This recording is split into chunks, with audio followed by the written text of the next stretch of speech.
Seja dado ao nome de Jesus. Nós vamos meditar no livro de Sofonias, em especial no versículo 12, que eu lerei, quando diz que: e há de ser que naquele tempo esquadrinharei Jerusalém com lanternas e castigarei os homens que estão assentados sobre as suas fezes, que dizem no seu coração: o Senhor não faz bem nem faz mal. O contexto do livro de Sofonias, que foi escrito em torno de 630 anos antes de Cristo, o profeta Sofonias profetizara nos dias de Josias, rei de Judá. Fala do dia do Senhor, que num contexto mais imediato refere-se ao dia em que o Senhor faria justiça e, portanto, o seu povo seria levado cativo à Babilônia. É um profeta pré-cativeiro.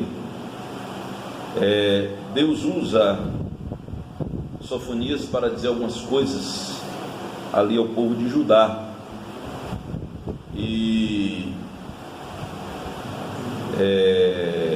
existe também o contexto que é encontrado ali e retratado pelo profeta Sofonias. Por isso que eu pedi que os irmãos deixassem a Bíblia aberta, porque Sofonias, a gente sabe que Josias ele foi um rei piedoso, temente a Deus, né? Mas o cenário encontrado ali, quando ele assume o reinado, não era um cenário bom. E o profeta Sofonias, ele destaca algumas coisas que nós vamos passar aqui hoje, mas não tão especificamente quanto o que está contido no versículo 12, mas vale a pena sim falar. O profeta Sofonias, ele denuncia no versículo 5, além de falar da idolatria e tudo mais, ele fala, por exemplo, no versículo 5, sobre aqueles que se curvam ao exército do céu. Aqui está se referindo à astrologia e ao esoterismo. E nós temos visto nos dias de hoje, esse culto é um culto de ensino, portas fechadas, né? E é importante dizer isso. Nós temos visto crentes voltando às práticas esotéricas, crentes rezando salmo, crentes declarando que são deste ou daquele signo do zodíaco. Tudo isso é esoterismo, astrologia, e são práticas que são abomináveis diante de Deus. Mas, irmão Francisco, o senhor falou de rezar salmo? Falei, repito. Os salmos são o inário de Israel, e nós cremos que todos os salmos são inspirados pelo Espírito Santo e contêm ensinamentos maravilhosos. Mas não podemos usar nenhum salmo e nenhum versículo como pé de coelho. E tem pessoas que fazem isso. E pega o Salmo 91 para expulsar demônio, e pega o Salmo 23 para abrir caminho, e pega o Salmo não sei de onde para abrir porta, e tudo isso é superstição. E acontecia em Judá, nos dias anteriores à reforma espiritual trazida pelo rei Josias, né? E que foram denunciados por Sofonias. Sofonias também fala no versículo 5 do capítulo 1, sobre aqueles que se inclinam jurando ao Senhor e juram por Malcã. Malcã é Moloque. Moloque era um deus que lamentavelmente o povo de Israel aprendeu a também venerar, a ponto de o rei Manassés passar o próprio filho pelo fogo de Moloque, né? Então ele também traz, e aí trazendo para o nosso cotidiano, primeiro, né, pessoas que confiam no Senhor e ao mesmo tempo confiam no homem. A gente sabe que Deus usa os homens para nos abençoar, mas quem nos abençoa é Deus.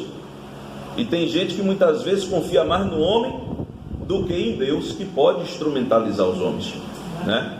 Tem aqueles também que lamentavelmente têm se valido de práticas de amuletos, práticas de idolatria, professam o nome de Jesus, mas não abandona as práticas da idolatria. Eu me lembro que eu disse aqui, esse ano, já disse isso, que antigamente se dizia cruz, credo, pé de pato, mangalô 3 vezes, e agora o tá amarrado virou um mantra na boca de algumas pessoas, né? Aquilo que deveria ser uma expressão de autoridade do crente cheio do Espírito Santo sobre os demônios, na boca de alguns virou um pé de pato, mangalô moderno, gospel, né?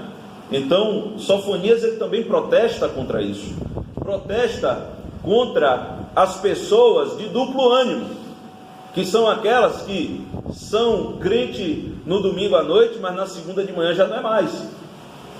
Ou seja, ele fala aqui das pessoas que juram ao Senhor e juram por mau canto.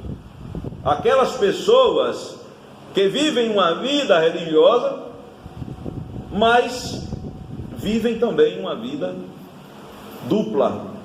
É crente num determinado momento e no outro momento não é crente. E Elias ele falou isso nos dias de Acabe. Ele disse ao povo: até quando cocheareis entre 2 pensamentos? Se o Senhor é o vosso Deus, servi; se é Baal, servi a Baal. E agora este cenário terrível encontrado pelo profeta Sofonias. Também nós vemos no versículo 6 o seguinte: e os que deixam de andar em seguimento ao Senhor, e os que não buscam ao Senhor, nem perguntam por Ele. Aqui agora está falando sobre aqueles que estão na cidade de Judá, aqueles que têm o nome de filhos de Abraão, mas não obedecem mais a Deus, não buscam mais a Deus, e nem mesmo perguntam por Ele. Domingo falamos pouco, né, sobre aqueles que só dão valor quando perdem. Esses aqui nem perdendo deram valor, porque nem mesmo perguntavam. Aí veja, percebe-se a distância que eles estavam, porque nem perguntavam. A gente pergunta por alguém que não está presente, não é isso? Eu não vou perguntar pelo presbítero Marcos, porque eu estou aqui, ó, diante dele. Eu não vou perguntar: cadê o presbítero Marcos? Talvez alguns irmãos perguntem: cadê o presbítero Alex? Está em casa, justificou a ausência, lembrei agora, mas está justificado, justificou a ausência. Aí você já não vai perguntar mais. Então veja, eu não vou perguntar pelo irmão Alex, eu estou aqui de frente a ele. Mas aquele povo já não tinha mais um contato com Deus, e nem mesmo perguntava, nem mesmo se preocupava. Uma outra situação que é colocada no versículo 8: e acontecerá que no dia do sacrifício do Senhor, hei de castigar os príncipes e os filhos do rei, e todos os que se vestem de vestidura estranha. E tem gente que diz que a gente não pode falar de roupa. Irmão, a gente pode falar de tudo. A gente pode falar de tudo. A gente só não pode falar fora da Bíblia. Mas dentro da Bíblia eu posso falar de qualquer assunto. Eu e Sofonias. E Sofonias denunciou, cheio do Espírito Santo, que havia uma inadequação entre a condição deles e a prática deles. Havia uma inadequação. Eles tinham status, porque para as outras nações era o povo de Deus, era o povo daquele Deus, aquele eu sou, que livrou, usou Moisés e os livrou das amarras do Egito e trouxe eles até aqui. É o povo daquele Deus. Esse povo diz que adora um Deus só, mas tem algumas coisas diferentes. A astrologia já entrou, o esoterismo já entrou, a falsa adoração e dúbia, porque diz que adora a Deus, mas também faz um sacrifíciozinho para Moloque, a desobediência e a inadequação. Porque, meus amados, eu estou falando aqui, não vou falar especificamente de roupa, porque teria que ser um estudo, Eu estou falando da condição. A Bíblia fala muito de vestes, num sentido de conduta. Fala muito de vestes num sentido de conduta. Modus vivendi. E por isso, para nós as vestes devem ser brancas, sem mancha. Por que branca? Por que o pano branco? Porque qualquer sujeira fica aparente, né? Quando o tecido é branco. Quando o tecido é de uma cor diferente, talvez possa sujar um pouquinho e ninguém repare. Mas quando a vestimenta é branca, aí tem gente que não gosta, porque diz o quê? Encarde fácil. E não é verdade? Mas o Senhor nos deu vestes brancas e disse: ande com elas. O Senhor fez isso. Ande com elas. Então, o nosso viver tem que ser de acordo com a nossa condição. E se eu sou filho de Deus, eu devo andar como filho de Deus. Quando eu ando de forma diferente, vai gerar uma distorção. Ou eu tenho o status errado, ou eu ando da maneira errada. Ou eu sou a pessoa certa no lugar errado, ou eu sou a pessoa errada no lugar certo. Das duas, uma. Irmão, mas esse negócio do Antigo Testamento não é não. O apóstolo Pedro, ele fez menção ao livro do Levítico e disse aos crentes da nova aliança: o padrão é ele é santo, mas como ele é santo, sede vós também santos. Santo em quê? Em tudo, em toda a vossa maneira de viver. Não é em quase tudo, é em tudo. E vestes inadequadas dão a ideia de um viver inadequado, um viver que distorce. Tem o status de crente, mas não anda como crente. Tem o status de crente, mas não fala como crente. Tem o status de crente, é reconhecido como crente na igreja, mas em casa não é crente. São as vestimentas estranhas. É o modo de proceder equivocado, estranho. Diz que é uma coisa, mas faz outra. E nós somos crentes, irmãos, quando os irmãos estão vendo. Mas temos que ser crentes quando os irmãos também não estão vendo. Já pensou? Já pensou? Temos que andar como se tivesse um poste sobre a nossa cabeça. Irmão, você está exagerando? Não estou não. É a Bíblia que diz isso. Que devemos nos vestir das armas da luz. A noite para nós já passou. Vivemos de dia, porque à noite você tem um ditado que diz que à noite todo gato é pardo, né? Mas de dia não. E o dia já raiou na nossa vida. O sol da justiça já brilha sobre nós. Louvado seja o nome do Senhor. E por isso devemos andar conforme a nossa condição. Devemos andar conforme a nossa condição. Eu louvo a Deus, irmão, não sou melhor que ninguém, mas minha esposa, quem eu conheço, ela conhece. No meu trabalho ela já foi. Quem eu falo com todo mundo. E ela sabe, e o povo sabe o nome dela, e ela vai lá, a menina vai lá também. Eu estou apenas fazendo a ilustração, nem todo mundo tem essa condição, nem todo mundo pode levar a família no trabalho. É só uma ilustração para demonstrar que devemos andar sem ter medo e sem ter vergonha de ser quem nós somos. Aí alguém vai perguntar: e por que é que tu só anda de calça? É cada um, o dinheiro é meu, a calça é minha. É porque eu gosto. Pronto, acabou. Porque às vezes também a gente fica, né? É porque você é assim, você é assado, não sei o que. Se a gente for ficar preocupado, irmão, com o que vão dizer a nosso respeito, vão inventar um monte de coisa. E na verdade, às vezes, se inventar, vão achar. É porque a cabeça é grande, que a orelha é pontuda, porque tem a cara é sardenta. Eu estou falando de mim. Não estou nem aí. Deus me fez assim, vai me levar para o céu assim.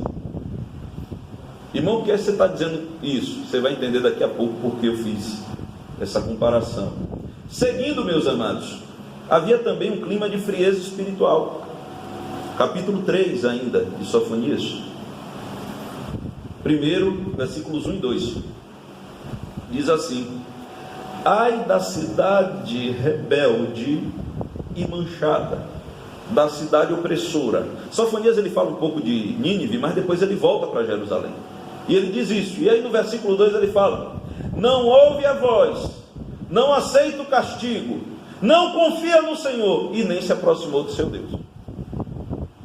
Não ouve a voz, não aceita a repreensão do Senhor, não confia nele nem se aproxima dele. E tem gente assim ou não tem? Tem gente assim ou não tem? Irmão, eu fico chateado. A gente está em casa. Eu fico chateado com um crente que sai de casa para ir para a igreja e fica do lado de fora. Eu fico chateado, porque para mim aquele irmão está jogando o tempo fora, porque ele não está enganando nem a ele mesmo, que dirás a Deus, porque ele não está prestando culto a Deus. Faltou a ele o que é prestar um culto a Deus, ou faltou ele aprender, porque alguém ensinou e ele não quis aprender. O que é prestar um culto a Deus, o que significa vir à igreja. Porque se eu venho cumprir um mero ritual, eu estou perdendo tempo. Se eu venho bater papo com o porteiro, eu estou atrapalhando o porteiro. E aí se chegar alguém atribulado, o porteiro já não vai nem poder fazer o trabalho dele. Ou se o menino escapulir e for para a rua, o porteiro já ficou prejudicado. Se eu venho só para ver alguém que agrada aos meus olhos, eu também estou perdendo tempo. Eu podia deixar para vir no final. Eu sei que tem gente que entra e não cultua, mas com certeza o único que está liberado por Deus ficar lá fora é o porteiro, porque está trabalhando. É o único que está liberado por Deus. E os obreiros que estão transitando durante o culto, mas por força do ofício. Mas eu estou trazendo aqui porque eu me lembro de uma vez, eu fui para uma vigília, eu não vou dizer a congregação, eu fui para uma vigília, tinha mais gente do lado de fora do que do lado de dentro. E aí me deram a oportunidade, e aí eu, para alegrar os que estavam dentro, eu disse: irmãos, eu louvo a Deus pela inteligência de vocês. Aí os irmãos ficaram assim. Eu disse: porque vocês são inteligentes, vocês estão ganhando a noite, os que estão lá fora estão perdendo a noite. Estão perdendo a noite. Vocês estão ganhando a noite, porque estão adorando a Deus, e a Bíblia diz que Deus é galardoador dos que o buscam. Deus é bom, Ele recompensa quem o busca, Ele galardoa quem o busca. Agora quem fica do lado de fora não recebe. Ah, irmão, e a gente faz o quê? A gente ora. Fazer o quê? Orar e ensinar, para que a consciência venha. Mas isso é um sintoma de frieza espiritual. Não ouvir a voz do Senhor, não aceitar a repreensão do Senhor. E tem gente que começa a julgar Deus. A palavra de hoje foi uma maravilha, a de amanhã já não foi. Ei, se veio de Deus é boa. Tem dia que alegra mais, é diferente. Tem dia que alegra mais.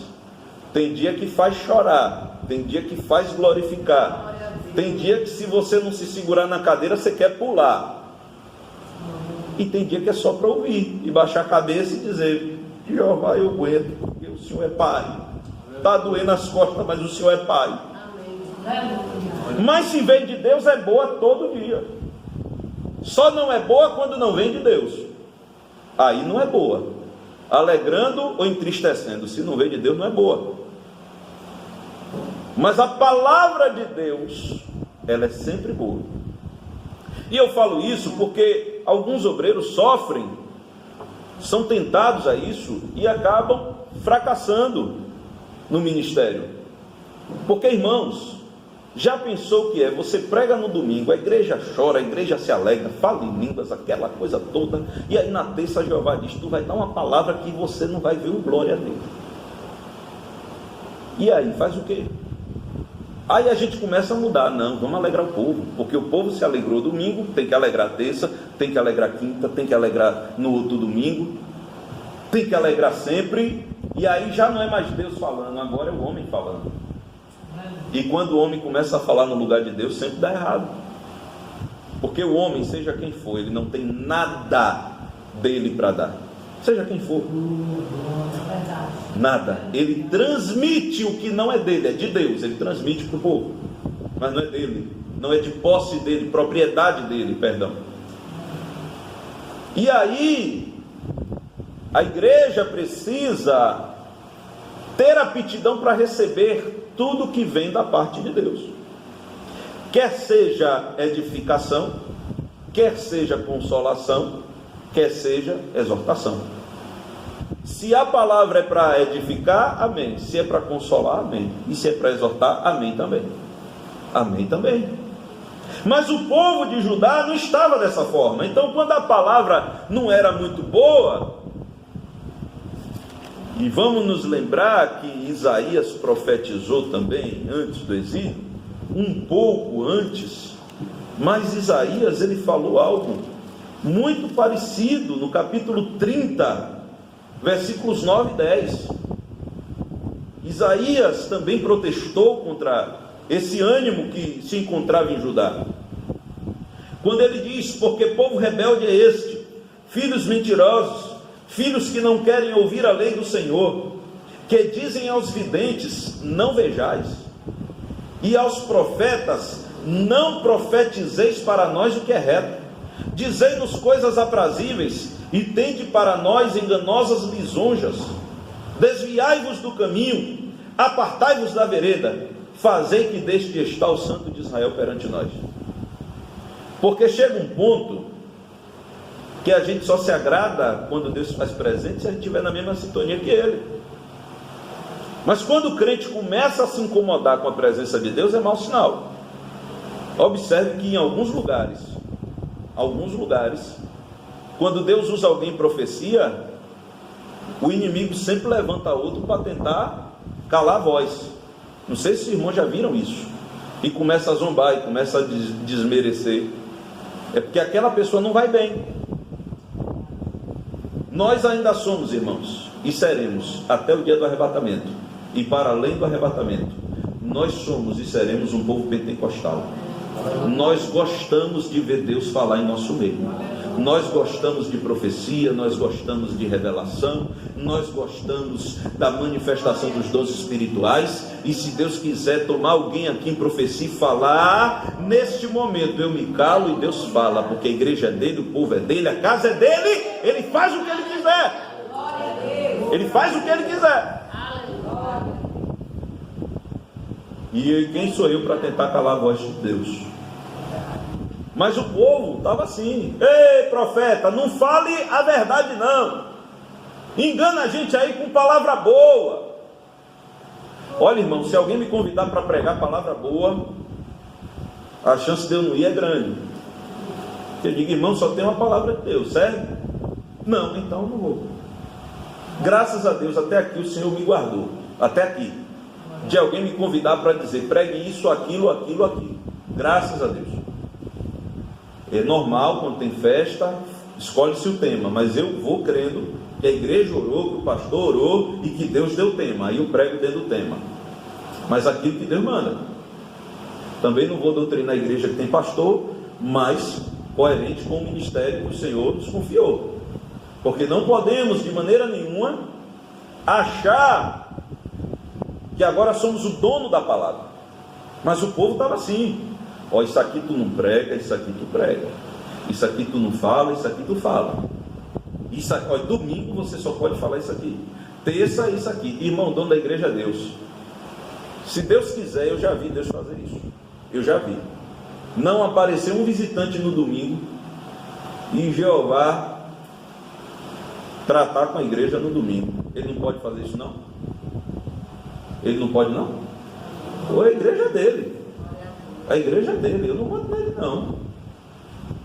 Eu sei que existe a sistemática que nós criamos e que é boa. Eu lembro de uma discussão positiva, Júnior, não sei se você lembra, uma conversa que a gente teve lá no curso teológico.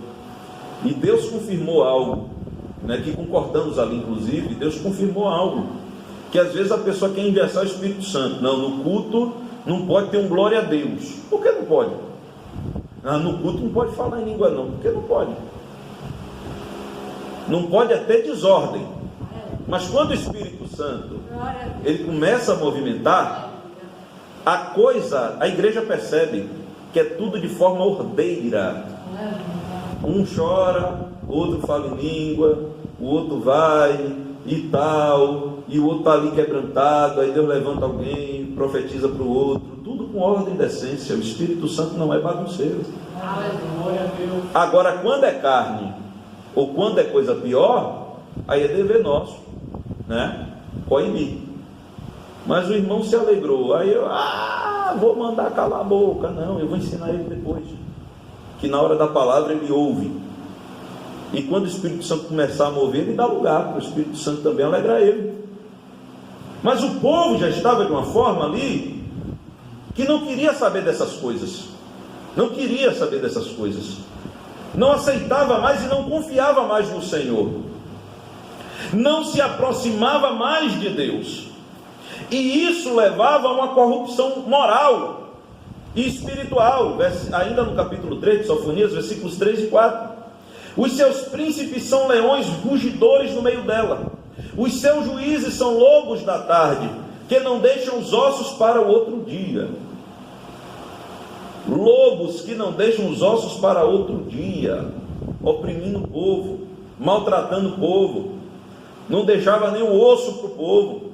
Versículo 4: os seus profetas são levianos e criaturas aleivosas. Os seus sacerdotes profanam o santuário e fizeram violência à lei, corrupção moral e espiritual. Era este o cenário de Sofonias.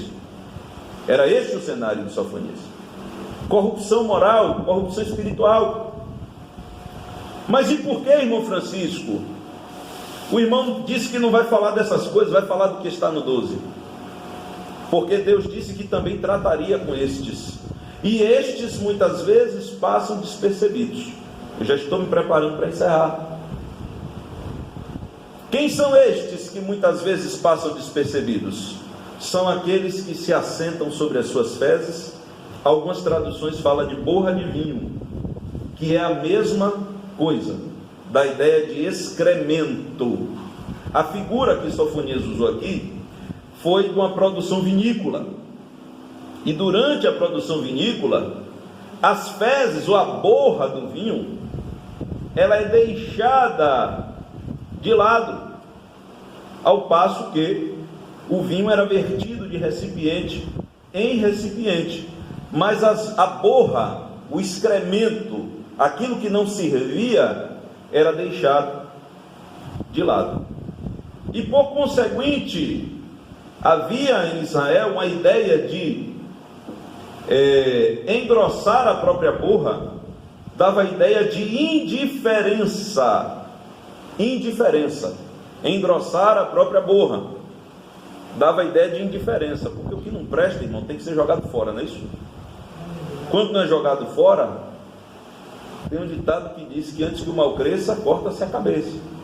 Quando não corta, cresce. E aí havia esse provérbio quando alguém fazia isso. E Sofonias também criticou. Ele disse, Deus falou através dele: esquadrinharei Jerusalém com lanternas. Esquadrinhar é o quê? É sondar, é passar por tudo. Eu vasculharei Jerusalém com lanternas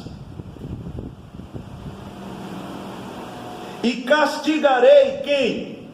Os homens que estão assentados sobre as suas próprias iniquidades e que dizem: Deus não faz bem nem faz mal. Quem são esses?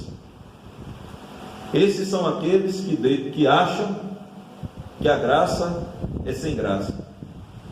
Esses são aqueles que acham que nada tem nada demais.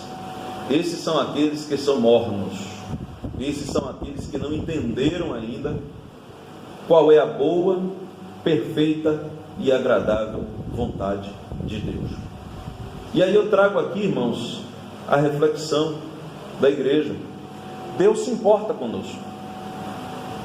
Se você não lembrar de nada do que eu disse hoje, lembre-se apenas disso.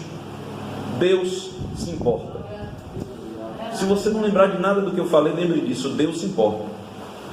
Deus se importa. E Deus se importa tanto conosco que Ele se revela a nós. Deus, Ele se importa tanto conosco que Ele nos apresenta a perspectiva de um relacionamento com Ele, um relacionamento pessoal. Deus não é aquela entidade que de vez em quando se manifesta e fala com todo mundo e vai embora.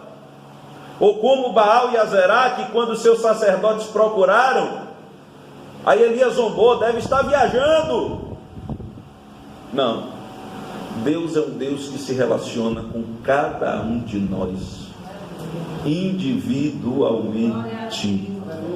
A igreja é um corpo, a igreja é um coletivo, mas Deus, além de se relacionar com todo o seu povo, Ele se relaciona individualmente com cada crente na face da terra. Porque Deus é um Deus que se importa. Porque Deus é um Deus que se preocupa. A Bíblia diz que o Espírito Santo, ele sente ciúme de nós. Ciúme é zelo, é cuidado. A Bíblia diz para não entristecermos o Espírito Santo. Veja que coisa, o Espírito Santo de Deus habita em nós. E é responsabilidade nossa não entristecê-lo. E muitas vezes, irmãos, o que entristece é a indiferença.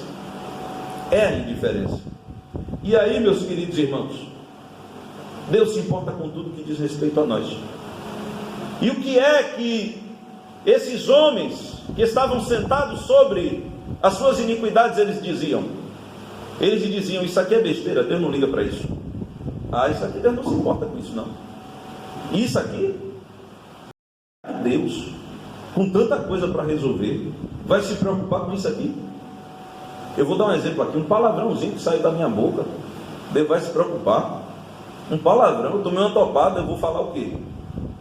Vou dar glória a Deus? Você acha que com tanta gente morrendo de Covid, Deus está preocupado com o palavrão que eu falo? Tá. Eu estou lhe dizendo isso pela Bíblia. Tá. Você acha que com tanta gente aí, aquela guerra lá em Brasília, os Estados Unidos pegando fogo, Deus está preocupado com quem eu ando? Tá. Você acha que Deus está preocupado com minhas conversas de WhatsApp? Tá. Deus está preocupado com meu Facebook? Tá. Deus se importa com tudo. Isso não é ruim não, isso é bom. Isso é bom. Você só tem isso como ofensa ou como agressão se você não tem relacionamento com Ele. Mas se você tem um relacionamento com Ele, você tem isso como cuidado. O Senhor é um Pai amoroso que cuida dos seus filhos. E um Pai amoroso se importa com todas as coisas. Senão não estaria escrito na Bíblia. Porque tem gente, só para eu finalizar, fechar, tem gente que distorce a graça.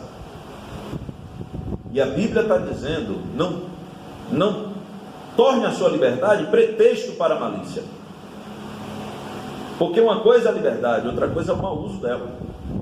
E quando eu torno tudo relativo, se tudo é relativo, então nada é absoluto. E aí as pessoas não entendem o que é um relacionamento de amor. As pessoas não entendem que nós já ultrapassamos a lei de Moisés há muito tempo.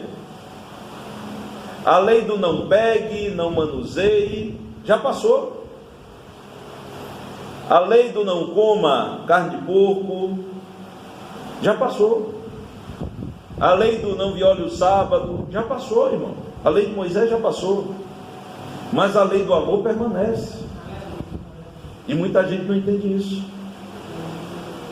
E eu gostaria de demonstrar à igreja, eu peço aqui na Baixa da Candeia, eu peço a Deus que nos dê oportunidades para demonstrar à igreja que a responsabilidade nossa na dispensação da graça é ainda maior. Não é menor, é maior. Prova, irmão Francisco, só vou dar aqui um aperitivo, só uma introdução. Quando Jesus ele fala que a lei dizia para não cometer perjúrio, que é falso juramento, Mas a graça está dizendo, nem jure. Se a lei dizia para não jurar, que você podia jurar, você não podia mentir. A graça está dizendo, não pode nem jurar. Se a sua palavra não tem valor, então seu juramento também não serve para nada. Apertou ou não? Eu entendo que apertou mais. Que agora o crente não pode nem mais dizer que é uma mania que a gente tem, que não devia. Diante de Deus, tu não já está diante de Deus o tempo todo? Aí a gente tem aquelas expressões, não é vício de linguagem, não estou censurando, estou falando aqui no contexto. Jesus disse, a sua palavra é se ensina ou não, o que passar disso é coisa do diabo. Aí, na lei, a gente vê expressões que não podemos utilizar hoje. A graça está dizendo, ame o seu inimigo, ore por quem te persegue. A lei dizia o quê? Olho por olho, dente por dente. Bateu, levou. Não era isso que a lei dizia? Bateu, levou. A graça não. A graça é, bateu, fique apanhado, perdoe e ainda ore por ele. Ficou mais fácil ou mais difícil? Aqui é só uma introdução. Jesus, ele não condenou o rigor moral dos fariseus, ele condenou a hipocrisia dos fariseus. E ele deixou para a igreja um desafio. O desafio foi: se a vossa justiça não exceder, ultrapassar, se a vossa justiça não for mais excelente que a justiça dos fariseus e escribas, de jeito nenhum vai entrar no céu. De jeito, maneira, qualidade. Ficou mais fácil? Ou ficou mais difícil? Mas aí a gente acha que porque pode comer carne de porco, não precisa guardar sábado, nem vestir aquelas vestes sacerdotais, está tudo bom? Está tudo bom, irmão, porque o Espírito Santo nos ajuda. Mas nós não somos um povo sem regra, não. Alguém confunde isso. Acha que porque eu sou crente, agora eu sou uma pessoa sem regra. O apóstolo Paulo, num contexto evangelístico, ele diz aos coríntios: eu me fiz de tudo para de algum modo ganhar alguns. Mas ele deixa bem claro lá: eu até me fiz como sem lei para os que são sem lei, mas eu não estava sem lei, eu estava debaixo da lei de Cristo. Não é absolutamente sem padrões, sem valores, não. E o que é que vai nortear o nosso caminhar? É a forma com que nós nos relacionamos com o nosso Deus. Se é um relacionamento de amor, e se somos conduzidos pelo Espírito Santo, o Espírito de Deus não nos conduzirá por caminhos tortuosos, Ele nos conduzirá por caminhos gloriosos. E aí as pessoas que ainda estão no passado ficam: isso é pecado, isso não é. Isso é pecado, isso não é. Isso é pecado, isso não é. Mas o crente que entende essas verdades, ele faz uma pergunta diferente. A pergunta é: isso agrada a Deus ou não agrada a Deus? Porque Paulo, num contexto de alimentação, ele diz: glorificai a Deus. Ele diz: portai-vos de modo que não deis escândalos nem aos gentios, nem aos judeus, e nem à igreja. Nem a igreja. Quer comais, portanto, quer comais, 1 Coríntios 10, 31, quer bebais, ou façais outra qualquer coisa. E aí? Qualquer coisa, isso envolve o que eu falo? Isso envolve como eu ando? Isso envolve com quem eu ando? Isso envolve como eu visto? Porque pode até ser que a gravata seja um detalhe, mas o pudor e a modéstia não é detalhe, é absoluto, não é relativo. O sapato é relativo, mas o caráter não é. O paletó é relativo, mas a decência não é relativa. Qualquer outra coisa, fazei tudo para a glória de Deus. E aqui é o propósito. O propósito está aqui. Tudo para a glória de Deus. Portanto, o que sai dos meus lábios deve ser para a glória de Deus. Com quem eu ando e como eu me comporto deve ser para a glória de Deus.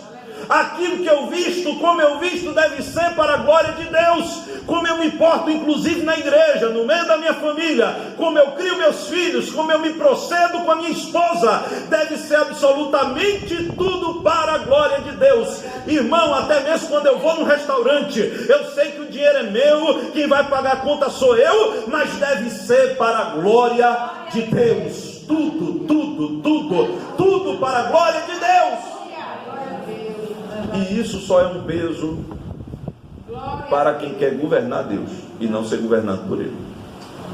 Porque quando somos guiados, conduzidos, moldados por Ele, Ele faz esse processo em nós.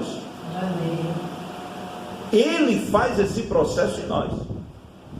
O que nós não podemos é pegar coisas, sentarmos sobre elas e dizer: isso aqui é besteira, deixa comigo, Jeová. Deixa comigo. Não, entrega tudo a Ele, irmão. Tudo. Não é quase tudo. Senhor, o meu coração é teu, mas a boca pode deixar que eu resolvo. Uma hora eu lavo ela com sabão e ela conserta. Não.